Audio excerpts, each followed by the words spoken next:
1 year later, Sarah thought the nightmare was finally over. The gang members who had threatened and attacked her were firmly locked away, serving lengthy sentences.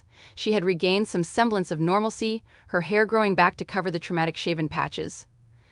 Sarah focused on her judicial duties, determined to uphold justice after being so directly confronted by lawlessness. But one day Sarah received a mysterious package at the courthouse, an unmarked manila envelope with no return address. Unsettled, she carefully opened it. Inside was a crude lock of blonde hair, clearly cut from someone's head.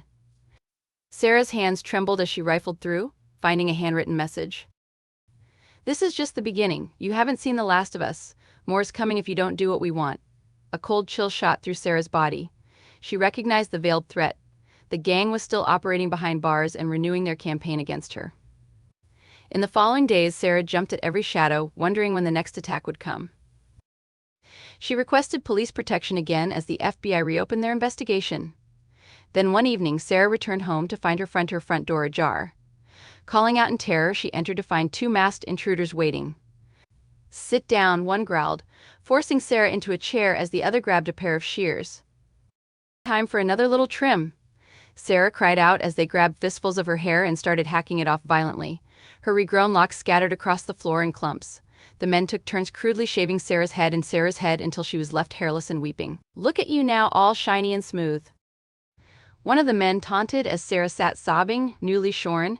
"Sarah, I'll never give in to your demands no matter what you do to me. Is that so? The boss says you're going to deny the president's words at his next public address. Unless you want us paying another little visit." "Sarah, I don't take orders from criminals. My integrity as a judge is not for sale at any price.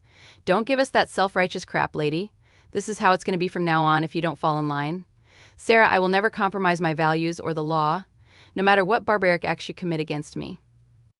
The man grabbed a fistful of Sarah's shaved hair. "Maybe you'll change your tune when we take the clippers even lower next time." Sarah winced but stood firm. "You can try to degrade and dehumanize me all you want, but I won't be shaken in my duties. We'll see about that." He pulled out his phone and snapped pictures of her shorn head. "These ought to be nice incentive when we send them to your loved ones. Sarah, do whatever you feel you must.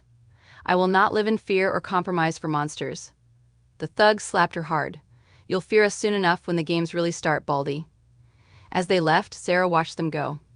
Repulsed but resolute. "Fear is the mind killer," she told herself.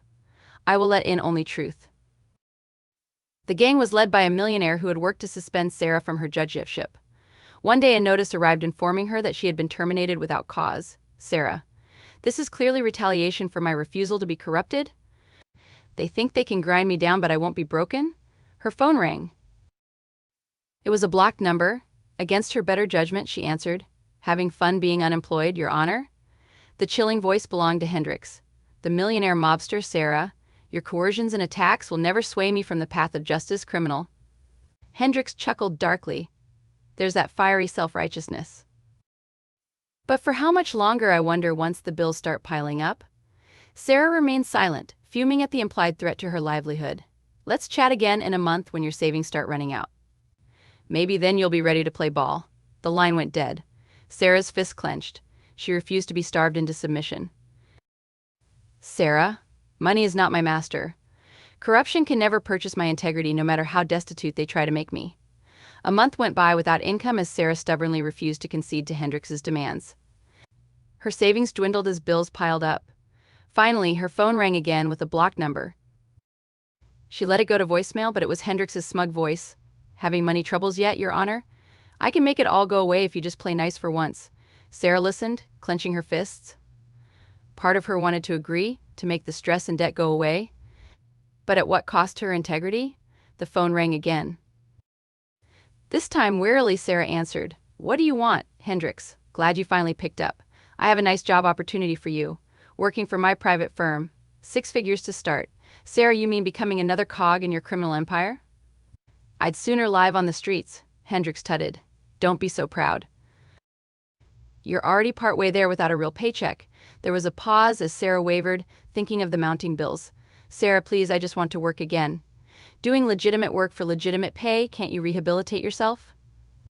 The line went dead as Hendricks scoffed. Sarah crumpled, anxious and adrift, her integrity costing her everything. A week later, her phone rang. It was the court administration office. Her heart leapt. "We're pleased to reinstate your judgeship effective immediately, Your Honor." Sarah. "Oh, thank you, thank you. I'll report first thing tomorrow." But her elation was short-lived. On her doorstep that evening was a handwritten note. "Enjoy your job while it lasts. 2 conditions. 1, my brother walks free from prison on your orders. 2, you keep that bald look as a reminder who's in charge.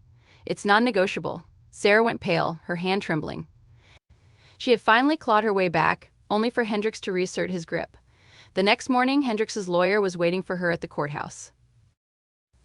"Ah, if it isn't the Crummadam herself. My client has a couple but requests, shall we say, Sarah?